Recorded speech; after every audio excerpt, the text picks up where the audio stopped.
UP सिपाही भर्ती परीक्षा को लेकर सुरक्षा के कड़े इंतजाम। उत्तर प्रदेश में आयोजित हो रही सिपाही भर्ती परीक्षा को लेकर प्रदेश के सभी परीक्षा केंद्रों पर अभूतपूर्व सुरक्षा व्यवस्था की गई है।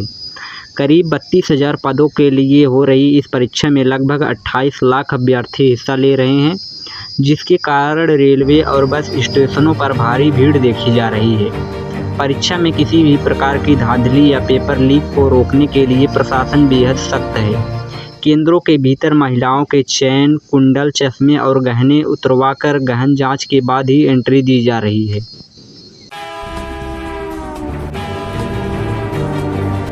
अयोध्या में एसटीएफ की बड़ी कार्रवाई, 2 लाख का इनाम, भानु प्रताप ढेर।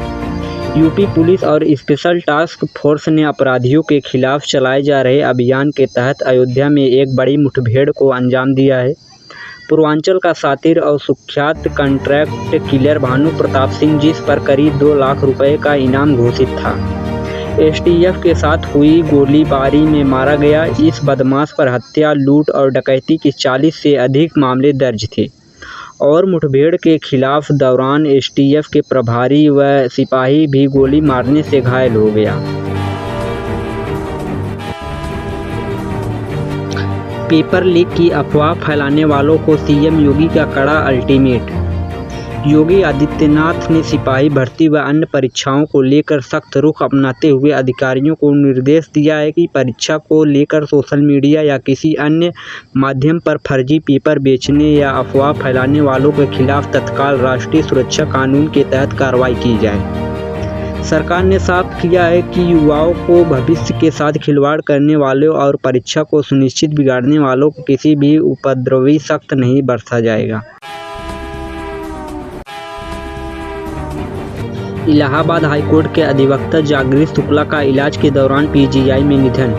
प्रयागराज में बीते 20 मई को एक भीषण सड़क हादसे में गंभीर रूप से घायल हुई इलाहाबाद हाईकोर्ट के प्रसिद्ध महिला अधिवक्ता जागृत शुक्ला का आज सुबह लखनऊ में पीजीआई अस्पताल में इलाज के दौरान निधन हो गया। इस हादसे के बाद अस्पताल में वकील और डॉक्टर के बीच हुई तीखी झपड़बाजी और मारपीट के कारण यह मामला काफ़ी समय राज्य भर में चर्चा का विषय बना हुआ था।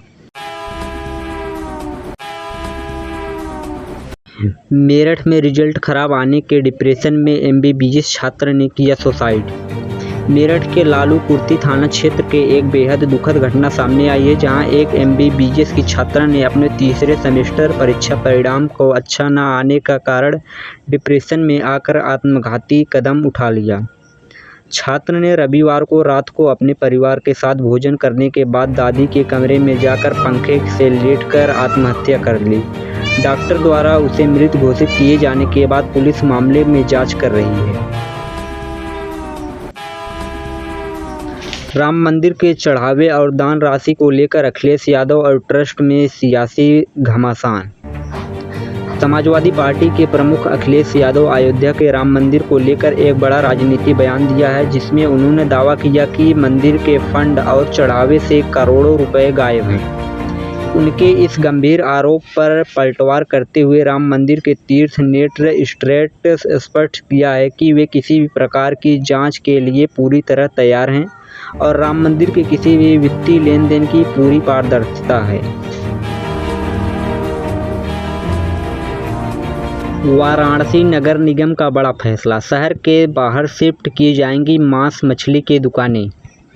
वाराणसी में स्वच्छता, सुंदरीकरण और धार्मिक अवस्थाओं को ध्यान में रखते हुए नगर निगम सदन में बैठक में एक ऐतिहासिक और बड़ा फैसला लिया गया है। नए नियमों के तहत अब वाराणसी शहर के प्रमुख इलाकों और रिहाइश के बीच चल रही मांस और मछली बेचने वाले के सभी दुकानों को पूरी तरह शहर के बाहर समीप पर शिफ्ट किया जाएगा, जिससे किसी भी तरह का शहर में कोई बीमारी से बचने के लिए अर्थव्यवस्था बनाई गई है। ये शामली में धर्मांतरण नेटवर्क का भंडाफोड़, करोड़पति हिंदू युवक को जाल में फंसाया।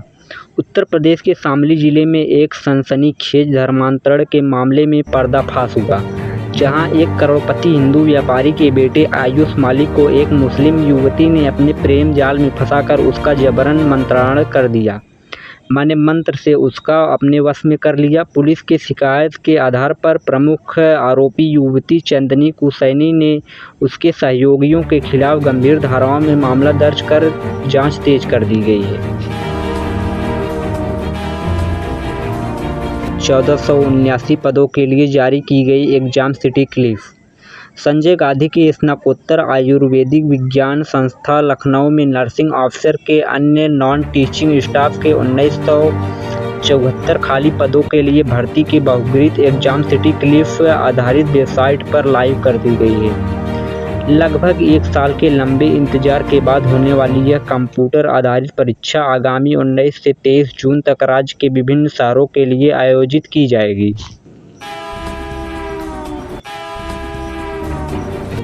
उत्तर प्रदेश के सुराहा ताल में मिला भारत के 100वें रामसर साइट पर दर्जा। पर्यावरण संरक्षण और जैविक विविधता के क्षेत्र में उत्तर प्रदेश एक बहुत बड़ा वैश्विक उपलब्धि हासिल हुई है, जिसके तहत बलिया जिले में स्थित जयप्रकाश नारायणी पक्षी अभयारण्य के शुक्ला को अधिकारी के रूप में भारत का 100वां राम साइट घोषित कर दिया गया है। इस ऐतिहासिक मान्यता के मिलने से क्षेत्र के वाइल्डलाइफ और संरक्षण के पर्यावरण में पर्यटन के काफ़ी बढ़ावा मिला है। यूपीपीएससी के एलटी ग्रेड में परीक्षा के एडमिट कार्ड किए जारी। उत्तर प्रदेश लोक सेवा आयोजन के एलटी ग्रेड के मुख्य परीक्षा के अंतर्गत जीव विज्ञान और उर्दू विषय के अभ्यर्थी के लिए प्रवेश पत्र अपनी आधिकारिक वेबसाइट पर जारी कर दिया गया है। आयोग है कि नोटिफिकेशन के अनुसार यह महत्वपूर्ण परीक्षा 13 जून को लखनऊ के विभिन्न केंद्रों पर सुबह 9 बजे से एकल पाली में आयोजित की गई है।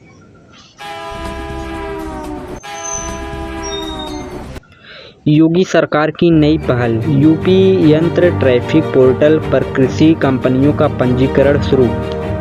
कृषि क्षेत्र के आधुनिक या पारदर्शी बनने के लिए उत्तर प्रदेश सरकार ने एक विशेष डिजिटल मुहिम शुरू की है, जिसके तहत कृषि विभाग के कृषि यंत्र निर्माता कंपनी के लिए ऑनलाइन रजिस्ट्रेशन प्रक्रिया शुरू कर दी गई। इस पोर्टल के माध्यम से कंपनी सरकारी अनुदान पर सीधे किसानों को आधुनिक कृषि उपकरण बेच सकेंगी। ग्रेटर नोएडा में आयोजित होगा देश का सबसे भव्य UP international trade show. Greater Noida के इंडिया एक्सपोर्ट मार्ट में आगामी 25 से 29 सितंबर तक उत्तर प्रदेश के इंटरनेशनल ट्रेड शो के चौथे संस्करण का भव्य आयोजन होने जा रहा है। एमएसएमई निर्यात संवर्धन के विभाग के सहयोग इस बार इसे पिछले वर्षों की तुलना में 4 गुना बड़ा बनाया जा रहा है, जिसमें दुनिया के 6 महाद्वीपों के 75 देशों के लगभग 550 विदेशी खरीदार हिस्सा लेंगे। उत्तर प्रदेश में प्रौद्योगिक क्षेत्रों में बिना किसी के गगनचुनी इमारतें बन सकती हैं। यूपी को देश का सबसे बड़ा बिजनेस हब बनने से इसके इरादे, बुनियादी ढांचे और भूमि उपयोग के नियमों का एक बड़ा बदलाव किया जा रहा है। औद्योगिक भूमि विकास के द्वारा बनाई गई इस गाइडलाइन के अनुसार अब राज्य के प्रौद्योगिक क्षेत्रों के रिकॉर्ड स्तर पर हाई राज्य यानी चुसंबनी के इमारतों के निर्माण की मंजूरी दे दी गई है, जिससे कम जमीन पर आधिकारिक उत्पन्न और स्टाफ हाउसिंग की व्यवस्था मिल सकेगी।